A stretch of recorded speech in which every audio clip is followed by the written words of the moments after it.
Quarter ফাইনালে ওঠার লড়াই মিশরের সামনে বড় প্রতিপক্ষ আর্জেন্টিনা। বর্তমান বিশ্ব চ্যাম্পিয়নরা শক্তিমত্তায় বেশ এগিয়ে থাকলেও বাড়তি চাপ নিতে চান না মিশর। এমনকি লিওনেল মেসিকে নিয়েও ভাবছে না মিশর।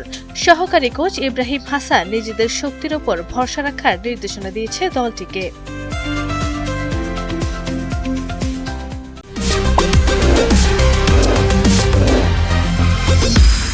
মিশরের একটি গণমাধ্যমে ইব্রাহিম হাসান বলেন, প্রতিপক্ষের দিকে না তাকিয়ে নিজেদের খেলা খেলতে বলেছি ছেলেদের। তাদের মেসি আছে, কিন্তু আমাদের আছে মোহাম্মদ সালাহ এবং ২৬ জন মেসি।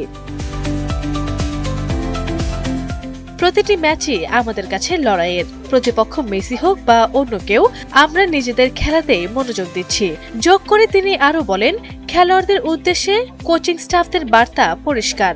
মাঠে নেমে সর্বোচ্চটা দিতে হবে এবং সুযোগকে কাজে লাগাতে হবে, কারণ বিশ্বকাপের মঞ্চে সুযোগ বারবার আসে না। এই লড়াইয়ে দলের তারকা ফুটবলার মোহাম্মদ সালাহর পারফরম্যান্স নিয়ে আশাবাদী কোচিং স্টাফ।